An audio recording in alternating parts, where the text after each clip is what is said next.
Yeah, times they are changing. This is That Saints Pod. A little bit of a somber note today. You got me, Patty V. Obviously, we got Miles Boudreau, Mr. Saint himself. We got Dave Rainey. Welcome to That Saints Pod. Not just any Saints Pod. It is That Saints Pod. So, yes, sir. How the hell are we feeling, gents? A lot has happened. Are you sure? I don't know. I'm so checked out. I thought there'd be nothing to talk about this week. Man, not a dang thing to talk about this week, huh? We got the Rizzler. We got we got supposedly a great guy getting let go. I don't know. There's so much going on, man. Turmoil. Hey, man, he might be a great guy. But that don't make him a great coach. I've been saying for 2 years. My wife used to work at a salon, and Dennis Allen's wife used to come in all the time. So she developed this weird bond with Dennis Allen, who she's never even met. And she would always defend him when I'd be on my couch screaming. And I'd be like, listen, he could be a great guy. There's some problems on the field. Okay. We got to get that shit corrected. You got to be a mean guy to be a head coach. That's a whole nother take, but I'll shut up. Start the show. Yeah. Talk that shit. Yeah. No, I was just saying we should probably just start. I guess let's just go in order of the way things kind of happened. I think that's the best way to just go about it, and we'll just let it flow naturally from there. So first things first, since last time we talked, we lost to the Panthers in embarrassing fashion. I don't even remember the score or anything, but if you lose to the Panthers, it's automatically embarrassing fashion. So that's that. And then the next day, I think we were all kind of shocked that Dennis Allen was fired. So just give me your immediate thoughts from that and feelings and everything. I'm trying to find the words, man. I think it's like they told me bust down my AP perfect timing. Shador Sanders. Oh, boy. You are a saint. Either him or Cam Ward or Travis. I don't care. Shout out to the Saints shout out to Miss Benson. You know, sometimes you got to have the balls, the gall, the audacity. Sometimes you just got to be mean. And I don't care how good of a man, I don't care how much Dennis Allen believes in God. I don't care about what he does for the community. Because at the end of the day, this is a business. And for your business to be successful in New Orleans, Louisiana, with that fleur-de-lis on that helmet, you have to win some damn games. And you've got to be mean when you do it. And you got to run up the score. And you got to hurt people. You got to break legs. You got to take helmets off of shoulders. You've got to be a hard mouth, just son of a gun. You know what I'm saying? That is Saints football. Saints football is Greg Williams defense with that Sean Payton offensive swag. That is Saints. There's nothing about it. We run the ball into your damn jaw. We get you with the play action. We give it to a phenomenal receiver because we always have phenomenal receivers. And we move the chains and we get to the end zone and we score the damn touchdown. And on the defensive side, we blitz you. We make you scared to throw it because our safeties and cornerbacks are going to do something about it. And we have phenomenal, a front seven. That is what Saints football is about. We've never been an air raid team, even though you could say Drew Brees, in the later days, we stopped running it as much and he was throwing a little bit more.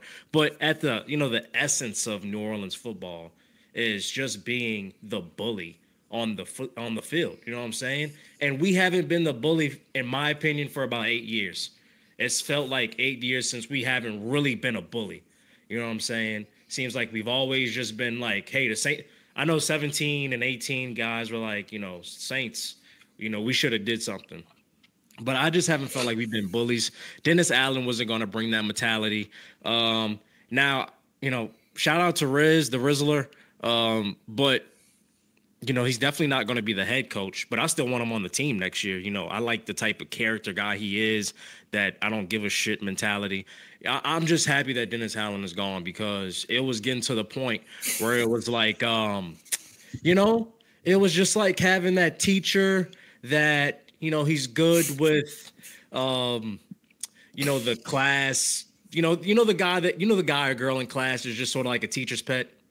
They got some guys on the team that are teacher's pets, Derek Carr, and he's cool with him, but everybody else in class is like, bro, this teacher is so fucking lame. Like, bro, he needs to like somebody shoot him. I don't know, but you know, yeah, we're done with Dennis Allen. Just like we were saying, we're done with the '90s. To all the OGs, y'all heard that when it was like, we're done with the '90s. We're done with Dennis Allen. Get him the hell out of here. Give him his suitcase. Like, leave New Orleans. We don't want you in New Orleans. We don't want you in Louisiana. What you did to the economy is unremarkable. The tickets, the prices to go to a Saint game right now, a college student like I can go buy a ticket and go watch the Saints play right now. You know how much a Saints ticket costs when them boys are doing numbers? It's something I pay for them every year. You know what I'm saying? Oh man, it's just I'm happy because we're gonna get a good draft pick. They're going to tank this shit. They're not going to be good enough to do anything. They had the opportunity early on. They didn't capitalize. We're going to get a lottery pick. Shout out to the lottery pick. Hopefully we get another one. You trade some people. You can trade everybody on this team over 25. I don't even care. Let me tell you who you keep. You keep Kool-Aid. You keep the boy that keeps throwing his thumbs down when he does shit. You keep Pete Warner. You keep Rizzi. You keep what's his name, Fuga or something, whatever the lineman, whoever we just got on a line. And other than that, trade everybody else. I don't even care if you trade Olave. Like, and I know that sound like ooh, but anybody that get that many concussions, yeah, out of here. It's funny you said that. I just told Patty that last week. He agreed also. We were saying you could trade everybody, and I threw his name out there too. Listen, you ain't paying a man this many concussions this many years in a row. Just listen. The only person I say that's over that age that I'm not willing to trade is AK because of like this is not a good business move, but all for loyalty. He's still doing shit like, and he was willing to like go through the BS like to get to the next level. So I'm cool if we was to keep him, but also I wouldn't be like outraged if they traded AK for like a good trade. Now, if you traded him for a fucking second round pick, I'd slap somebody. Like I would, you know what I'm saying? But anything other than that, I'm not tripping about trading most of the players on this team. I'm not even tripping about trading too many players that are under 25. It just depends on what we get in return. If it's going to contribute to the betterment of the future and a good rebuild, then do it. I don't care. Because look at the Texans, and I know that's a rare case. You know, it's rare that you get a CJ Stroud and the Will Anderson in the top 10, two first round picks. But shit, can I dream? You've been waiting all day. You've been waiting all day to get this off your chest. I can tell. That was that Saints pod. Thanks for tuning in. No, I don't even know what to do with all of that.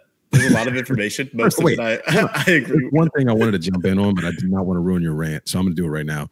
How dare you discredit Drew Brees? He's got what, the 5 or 6 5,000-yard seasons. Maybe we're not an air raid offense, but that dude threw for more yards than anybody else multiple times. There's nobody else even scratching the surface on the amount of yards that dude threw for. So I'm gonna leave it at that. No, it's good to correct my anger when I'm, just this emotional. Somebody's got to keep me in some type of check. Also, what I was trying to say is I just didn't feel like we were the bully. You know what I'm saying? I just didn't feel like we were bullying people. Yeah. If we were bullies, we wouldn't even been in that predicament with the Rams. I know it was a bad call, but we shouldn't have even been in that deep of a predicament versus the damn Rams. We shouldn't have. There was so many possessions that game that just went wrong. Oh man, I don't know how we got back to that game. But yeah, I mean, it's on my heart, man. My question was, how did you feel about Dennis Allen? And somehow we just touched on all of that. Everything. Damn, we're talking about 2017 now, 18. I don't really know what else to say about that. I do want to reply to the Alvin thing. I think there is something to having a vet on the team, and he's the kind of vet that I would want. So, yeah. I mean, after he signed this contract, I think you can almost somewhat guarantee he's going to retire here. Like if he was willing to stick through what he just stuck through, Right. Like, where's that dude gonna go? He ain't. And leaving. he's not like a Udonis Haslam vet. He's like a vet that can really contribute still, you know? Yeah, I'd even keep like listen, you're not trading Cam for anything. Like nobody's trading for Cam. Like you're getting what, maybe a 6th round pick for Cam Jordan at this point in his career. Yeah, like you might as well keep him if you can keep him on a decent contract. You might as well keep him around if he wants to play. It would almost be disrespectful. DeMario is another vet. I would. Yeah, DeMario, I'd be willing to move, but I'd also prefer to keep him. Yeah. Yeah. You don't want to, I mean, you got to have some vets. You can't just trade everybody. No, correct. And you're naming the vets that I would keep on the team to coach and mentor the future of the Saints. Like you want a Tyrann Mathieu, getting guys that are coming in to be the secondary advice for their future and how to be, phenomenal studs in the league. You wanted DeMario Davis to teach the future of our linebacker core. You want a guy like AK to teach guys routes and, pace and physicality and stuff like that, because he could coach a wide receiver and a running back. You know what I'm saying? He could coach a quarterback on how to do a handoff and shit like that. Like you want those guys to be able to teach you something. Shit, if Ryan Ramczyk want to come back and be a coach, come be a coach. He's a phenomenal lineman. You want him to, coach up, future linemen. Like you want to retain some vets to be coaches. Derek Carr wasn't a coach for our quarterbacks. Yeah, let's get some structure back in here in this thing. Let's do it. I think we're all on the same page about Dennis. It was time. I don't know about y'all. I was shocked that they did it. Shout out to Gayle, like you said, for everything you've read. Mickey clearly was not a fan of this. He's still defending Dennis Allen every time he gets on the mic. How do we feel about him saying that they're not going to start looking for coaches now and wait till the offseason? It don't matter, because I think at the end of the season, personally, I think Mickey Loomis is done. I really do. I think when you see the reaction that Mickey is giving right now to basically him being overridden by the owner, he's throwing a little hissy fit. Like it's not like outwardly shown like that maybe, but that's how I'm perceiving it. He's used to being in control. He lost control. I think in the offseason, you're probably going to see him step aside. So it makes sense to me that he's not looking for a coach, because it's not his coach to hire. So you think he's going to step? I agree. Like, I think he needs to go. I wouldn't be shocked if he goes, but also it's one of those things where I'm like, before they ever fire him, I could see them just promoting him to a new position where he doesn't actually do anything. You know what I mean? Mm-hmm. Like I just can't see Gayle Benson firing him. Like if she did, like that would be the move where I'm like, oh, she's in this for real. Yeah. Like firing Dennis. Go ahead. I want to talk too about people, like so many people. I'm so proud of Gayle, because so many people were hating on her as an owner, like telling her to sell the team. When it comes to the Pelicans too, they're like all over her about, I guess, how hands off she is. I don't know what they want out of an owner, but like, she's a billionaire. First of all, she's local. She spends money left and right on the team. She basically does whatever it takes and doesn't meddle, right? Like she doesn't know football, so she's not going to sit in and meddle. She doesn't know basketball, so she's not going to jump in and meddle. She's trusting that she's hiring the right people to make the right decisions. And then people want her to sell the team because the team and the product is failing. I'm glad she stepped in to shut some people up. An owner needs to be hands off, in my opinion, for the most part. You come in and make the moves when you're supposed to. Like when a GM needs to go, that's when the owner should step in. Yeah. To be honest, the owner shouldn't have to step in and fire a coach, right? Like your GM, you should have enough faith in your GM to do it when it's necessary. And she took, to her credit, she realized he wouldn't make the moves needed, and she did it. The other side of that coin is the Cowboys. Is that what you want to end up like, where your owner is super hands-on? The only owner I've seen be like really hands-on across sports, and maybe there's other ones that are like, going over my head, like Mark Cuban is the only one that I think is really invested and his team is successful. Like what other, like some owners, you see them all the time, but they're rarely like Steve Ballmer is there with the Clippers, but like he doesn't necessarily do anything, right? He's just a fan. So yeah, the stadium is pretty. Right. I was about to say like Steve is probably one of the like new ones. Yeah, but I don't know. I don't say that that's hands on. Like as the owner, that's the kind of stuff he should be focused on, is how to bring more money into the team. And that's one way to do it. But yeah, like this is like the most proud of Gayle I've ever been in my life. Like shout out to her, man. Can I take it a step further? Yeah. Because it shouldn't be Gayle's responsibility. Yeah. Over the GM, there's the president. And I always forget his name, but it's like Lucia or something like that. Yeah. New Orleans native, went to I think they said he went to Jesuit of Brother Martin, and he went to Loyola and Tulane or something like that. So a guy, he worked his way up the chain, like started in accounting, worked his way up to president. Now he's president of the New Orleans Pelicans and the New Orleans Saints. I know we see similarities with the medical team when we try to like put it on them, like why there's problems when it comes to injury stuff and all that stuff. But when it comes to the business side, the person that's spearheading these two organizations is the president. He's the guy that selects the GMs. He's the guy that's supposed to be monitoring, the pulse of the teams and how to better the future and be a bridge between Gayle and give her the expertise that she needs to be a good owner. I think he needs to get fired just as well as anybody else, because not only are you messing with the money because ticket prices are drastically low, but now you're messing with the culture of what the Pelicans and the Saints are. The specifically, the Saints right now being such a dire situation. The culture around the Saints is just awful. You go to a bar, people are like, "Oh, y'all not putting on a Saints game? That's cool. Put on the other game because that's going to be more entertaining." Like just that, because now this is going. I personally, if somebody says that, I'm gonna look at them funny. Like, what are we doing?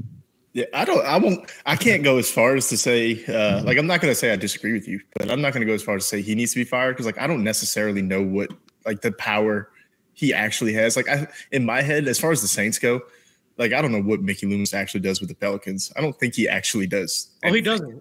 He has nothing to do with the Pelicans. I'm saying Loomis. So in my head, like Loomis is everything for the Saints.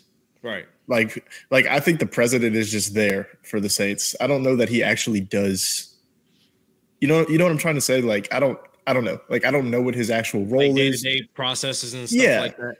Yeah, I don't know what he does for either team. Lasha specifically, I don't think he's. I think he's anything. Isn't he the one who's supposed to like get the team now when Gayle eventually moves on? I don't know. Something like that. I thought I read that she has to sell, or that it would be sold to a locals. I don't remember. I read it. But anyway, so I saw something that her daughter might be interested in it.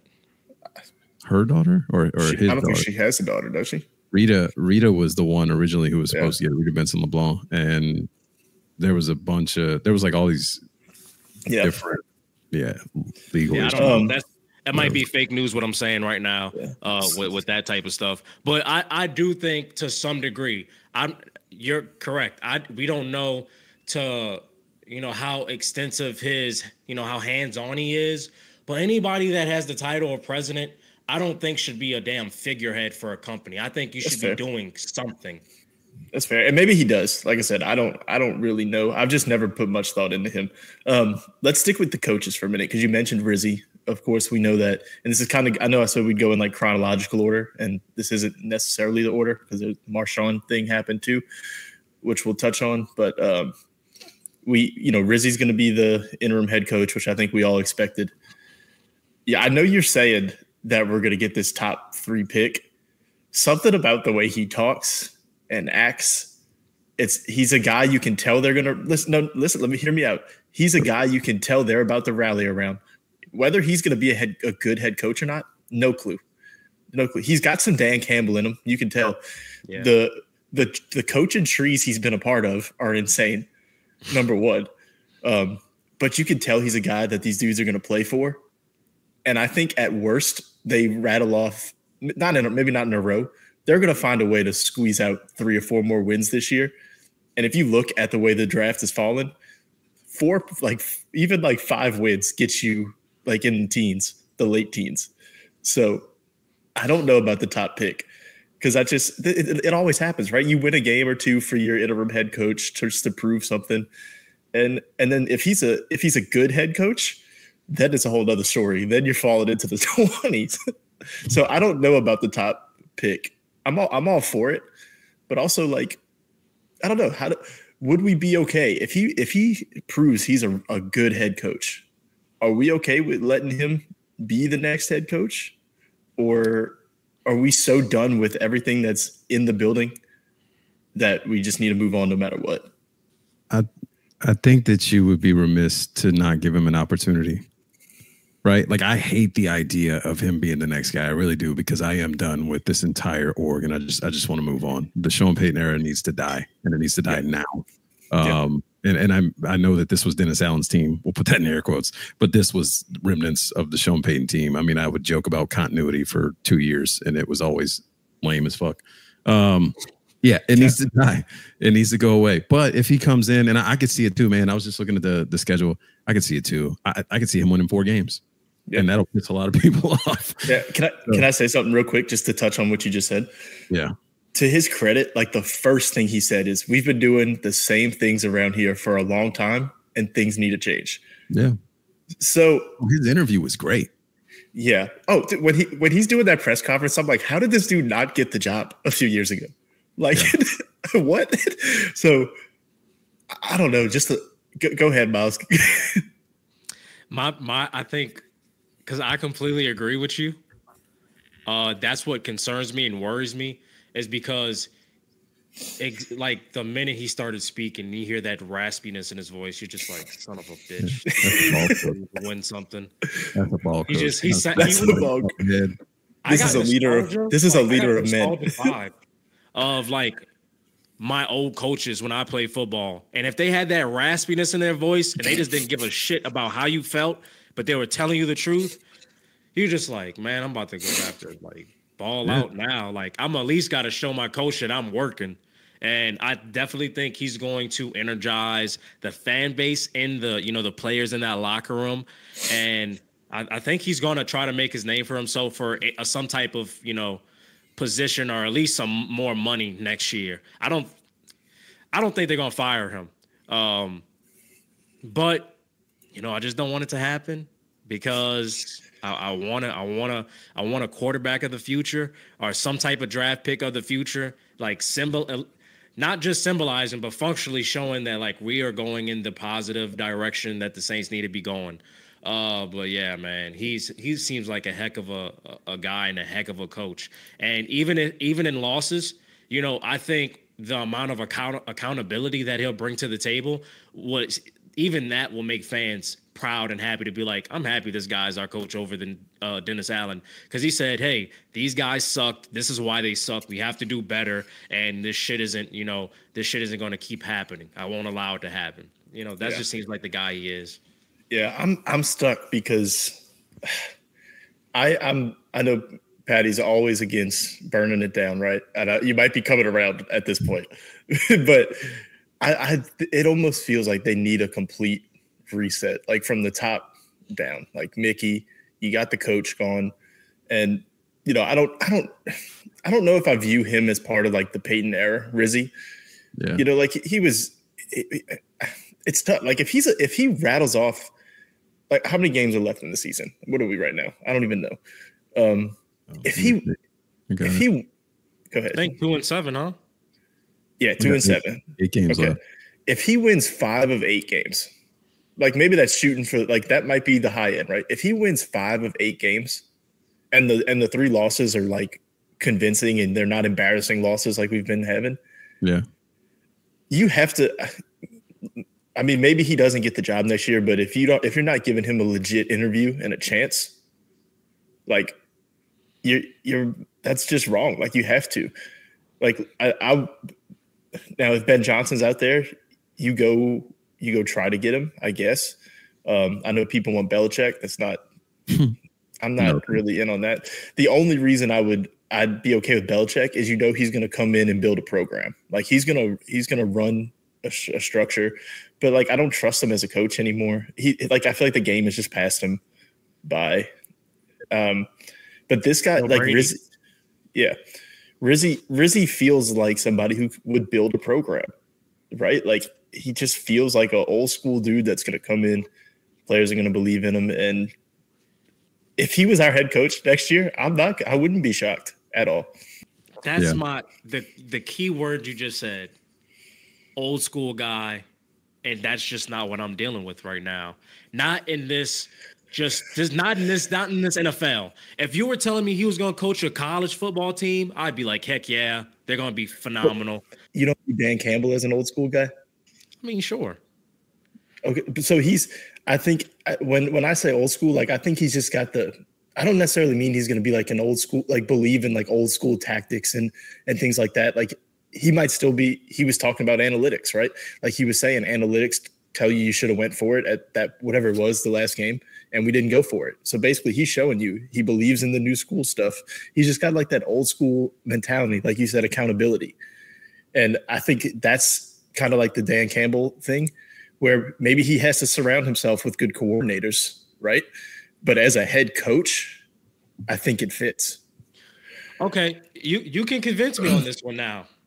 If he's going to be like a Dan Campbell type of architect, where it's just like he's got that mean, like inner city type of like punch you in the face vibe, but he can adapt and grow with the league. Because that's my biggest concern when it comes to like, coaches. When you say like old school coaches, like the first thing that just pops in mind is like they're just not going to want to adapt. And that's the last thing I just want, because what this program, what this organization needs more than anything is people that can adapt. And if he's willing to adapt, then I'd say, hell yeah. If he's going to get this fan base riled up, if he could get the players riled up, and if he can surround himself and, take in the knowledge that's around him, then cool. Yeah. I think we're saying, I'm comparing him to Dan Campbell because, that's just the vibes I get. But that would be like best case scenario, right? Is he turns out to be Dan Campbell. Yeah. Is it more likely that he's not? Sure. They are similar, and he actually reached out to, or I think Dan Campbell reached out to him. I don't know. They had a conversation right after he was announced to be the head coach. I think he said he's had multiple conversations with him. Yeah. But he's part of he's worked under Parcells, Campbell, Peyton. And there was another one too, like another really good head coach. Like, so he's got a ton of experience, dude. And I think a good head coach puts the faith in his coordinators, gets good coordinators, and we talked about the president before. A head coach is almost like a president of the team. Oh, yeah. Like it takes a special head coach, like Sean Payton level, to be like, I'm going to also control the offense. Most head coaches don't do that, right? Yeah. They're more like overseers. And if he can do that well and just find some good coordinators, I'm not against it. Like, I'm not going to come here and say this dude had a tie to this team this year, so I don't want him on the team next year. I think that's kind of short-sighted. I'm going to give him a chance. Yeah. Can I ask you this? Do you want the offensive coordinator that's there next year? I'm not going to say no. I'm not going to say no. If Red wants to be the coach, would you be okay with him still being offensive coordinator? I want to see how the back half of this season plays out with him and Riz together. Like, you got to – I'm not trying to use injuries as a excuse too much, right? But, like, there's something to the fact that when his offensive line fell apart, and, it fell apart, right? Like, that's not like a understatement or overstatement. All right. Like, the offense fell apart. Now, you can point out, like, he couldn't do anything without Taysom, which is concerning. Like, one player being that, like, relying on one player that much seems odd. Then he's got 2 games, 2 games without Derek Carr. So it's like, I don't know, man. I don't know that he's had the best hands dealt to him. I think he could be better for sure. Right. But I think he's done enough to this point where I'd bring him back one more year and see how it goes, especially if you get a young quarterback like Cam Ward or Shador, and he gets a chance to, like, have his quarterback, right? Because I would imagine he gets a say if he's still here next year. But you got to try to convince me about Cam Ward. I know a lot of people are more on Shedeur, and that's fair. My bias is going to want Cam Ward. I'm sorry. They really give you similar packages. I would say this, and this might be me just being like biased, but I feel like Cam Ward's got away with a lot of like BS calls like for that team this year. What I'm like, he did some record, things, but record wise. But granted, Shedeur, he also gets his name takes some places sometimes. And if that was going to happen in the NFL, I would like, just like Patty Mahomes, his name takes some places. I would like Shedeur call. That's all I'm saying. Well, we can kind of use that to like transition into the Marshawn thing, unless y'all got anything else on Rizzi, because I think the Marshawn thing brings up this bigger picture of like the future of the team, right? If Dennis Allen signals one thing, trading Marshawn Lattimore signals, hey, this is at the very least a reset. I just lost my dog. Maybe. I think Marshawn's trade may have been a long time coming, and people didn't understand that. I think it's pretty obvious. If you look back last year, like there was a lot of discourse around Marshawn in the offseason. There was discourse around Marshawn. Mickey kind of blatantly said he was trying to trade him. He didn't directly say it, but he kind of alluded to it. They drafted a corner early. I think the writing was on the wall for a while. Yes, it looks like a reset. Yes, your cap is abysmal. They're gonna have to figure that out. I think they will. But yeah, I think it was a long time coming. I don't think that signals a reset. If they go trade a couple other guys, which I guess we just hit the deadline, right? So I don't know if they can, but well, it's also like it's tough, right? Like you fire your coach on Monday, the deadline is Tuesday or Wednesday, whatever it was. So like it only gives you a couple days to really, especially if Mickey wasn't expecting it. Yeah. Like it only gives him a couple days to like really figure that out. What if he knows he's leaving at the end of the year and he was like, I got to get this off, then I want him off my team before I leave. Yeah, I don't. Maybe. Like, I'm not going to put anything past it anymore. I think if you get a new GM and a new head coach next year, you're going into a rebuild. Like, that's a reset. Like a new GM, man, maybe they don't tear it down completely, right? Like maybe they don't trade every name I mentioned before, but they're going to do whatever. If they're smart, they're going to do whatever they can to get as many draft picks as they can. Look, they already have 6 in the top 4 rounds this year. So even if you're trying to get picks for the following years, because I mean, even I know Nick said it, like they're not like out of any, like they're still in salary cap hell, right? For a lack of a better term next year, and probably for the next couple of years. So I think they can get out of it after like next year. Pretty much. I mean, they'll still have a little bit of ramifications, but next year is the one that's still like ugly. Like when you look at the spreadsheet and it says like 60 mil, you're like, holy, like you're playing Madden, you just quit. That's it. You don't even try. You're like, how do I fix this? I can't. Yeah. Those Excel sheets are looking awful. Yeah. Let's kind of talk about the draft, because I think that's where, I mean, sure, they can rattle off some wins here and there, right? And listen, the playoffs are not out of possibility because of this division. But like, let's be real about it, right? Like, they're fighting for a pick, and I think we're all kind of on board with hoping they get a higher pick. I've seen some like people say that you take a quarterback no matter what in the first round this year, even if it's not Cam Ward or Shedeur. Where are we at on that? Are you taking a quarterback? And I'm not saying like a guy who's projected for the second or third round, you take him in the first. Like, there's going to be like Quinn Ewers is probably the third. I would say right now off the top of my head. If you think of somebody else, say it, but I don't think it's a super strong quarterback class outside of the top 2. If it's Ewers or best player available, are you taking a quarterback now, knowing that you're still probably a couple years away, or are you taking best player available and just rolling with it? The answer is always it depends, and that's not a good answer, but. First of all, you never reach. I don't like the whole like you have to take a quarterback. The fuck you do? Yeah, you could take a trash quarterback if you want and waste a first round pick. Like that's the dumbest thing I've ever heard. No, you'd go best player available, but if you like yours, if you have a good grade on him, then yeah, like you're gonna take the guy. Like I think that's probably coming from Twitter. That's the reason why these GMs and coaches look at Twitter and they just kind of roll their eyes, because like that's not even logical. Sorry, I got the feeling. I would say, and first let me say this: if they draft Quinn, if they draft yours, then I think I'm gonna forever be off the Saints, because there's just better talent than him after the two quarterbacks that are the better quarterbacks get picked. There is, because you still need to, in my opinion, it starts with the line. You still need phenomenal line talent. Granted, and like we're saying, we're not getting the best quarterbacks in the draft, like the best let's just say top 3 quarterbacks in the draft. I say go get the next best offensive lineman, our D lineman. You get somebody that up front makes a difference, because that's when the play starts. That's one of the most impactful parts of the play, other than the quarterback, is what's going on up front.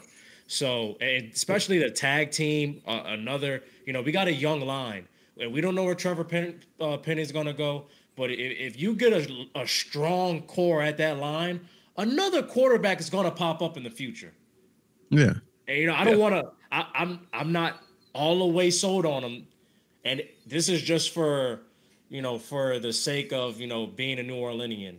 But shit, Archie Manning's going to be up in a couple of years. Like, we don't know how he's going to grow. And he looks I ain't gonna say phenomenal, but he looks like he's going to develop more. He's gonna be one of the top quarterbacks in his class. You know what I'm saying? Like, you can see it. And having, like, if we was able to build this line and then have somebody like him come in, or another talented quarterback come in, a quarterback with legs, a quarterback that can throw the deep ball, a quarterback that is comfortable like a Cam Ward, just in that pocket and knows how to maneuver around. That's what the future of football is. You want to know what the future of football is? Look at the best players in the NFL. It's Patrick Mahomes, it's Josh Allen, it's Lamar Jackson, it's guys that know how to maneuver the pocket, throw the deep ball, stuff like that. So if you can't get that perfect guy, I don't want to say perfect, but if you can't get those guys that you're like, we're completely sold. We don't have there's no bullshit about it. Like, you got to get these guys if they're available. If they're not available, then you go get the other guys for the other positions that tell you the same thing. Right. Yeah. You go ahead, Petty. I'm getting ahead of our conversation here. I'm sorry, but I was looking up a list and I wanted to bring it up. I want to make one comment here. So if you don't go quarterback and you decide to go the free agent route, I'm looking at the list of free agents. You want to know one name on that list of free agents? Derek Carr. Jameis Winston. You listen. I mean, if you can, first off, to be fair, first off, if you can get out of Derek Carr's contract this year some kind of way, which I don't know if you can. I'm not going to pretend to know anything about that. I think you do it, and if you get a bridge quarterback like Jameis or Flacco, anybody, I'd go for it. Or you roll Hainer or Rattler out there for an entire year, and then you get in the top pick. Like, it is what it is at quarterback. I hate being just stuck without a direction. I hate that. So if you just get a bridge quarterback, you know what it is. You know what you're doing. Purgatory.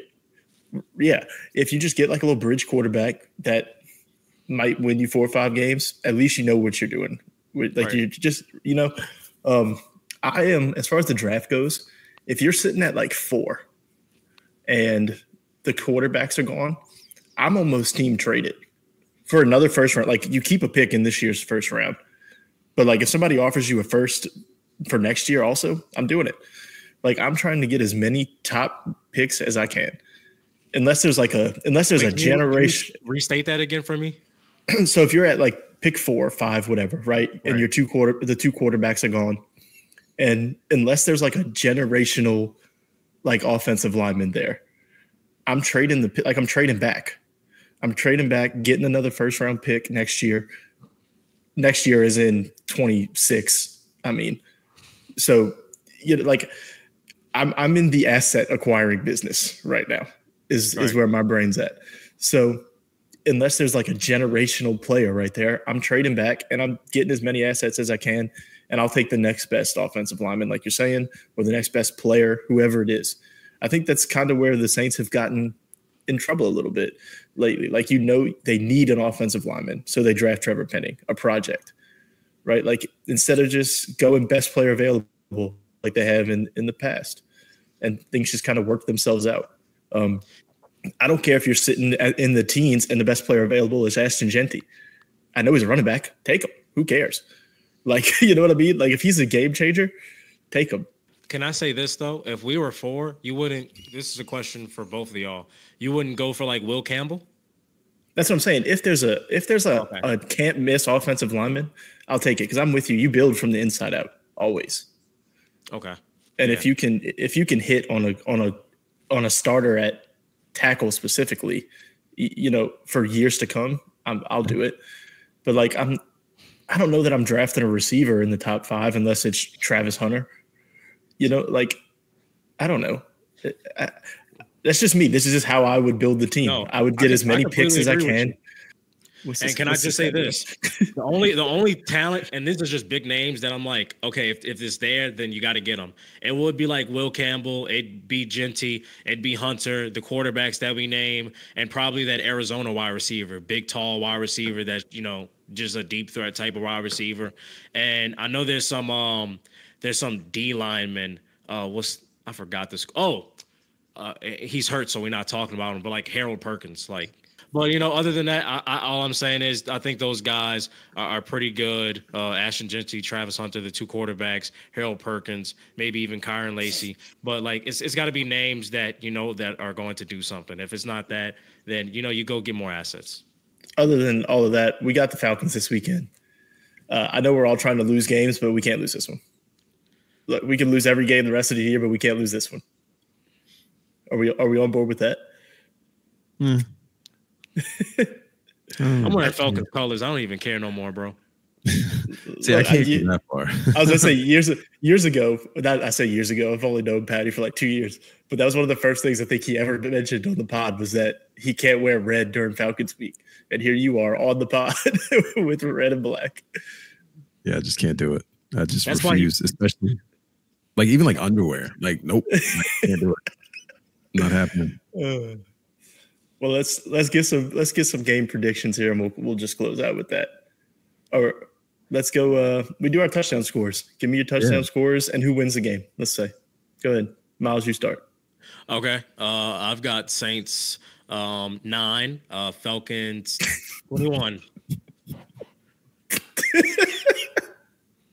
I don't know why that was so funny to me, but it was. Oh shit.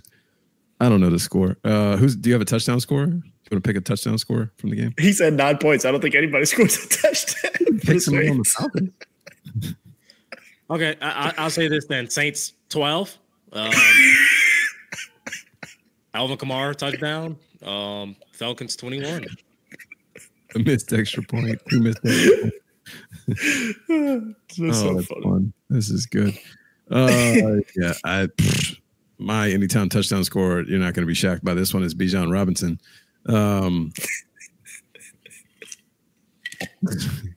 15-35 Falcons. I'm gonna say I'll say Taysom, and you know what? I'm gonna say the Saints win. Why not? I'll say 23-20 Saints. There you go. We play inspired. I believe in the Riz. I think there's a good chance that happens, to be fair. I'm just leaning into what the records have shown so far, and one team's hot and one team's not. So yeah. No, fair. No, it's completely logical to think the Falcons still come in there and dog walk us. Like, it is what it is, man. All right, close us out, Patty. Listen, it's been a rough time for Saints Nation, Who Dat Nation. I'm just praying that things turn around. The world is weird. Everything's weird. I pray for you guys, whether you like it or not. Yeah. Until next time, Who Dat?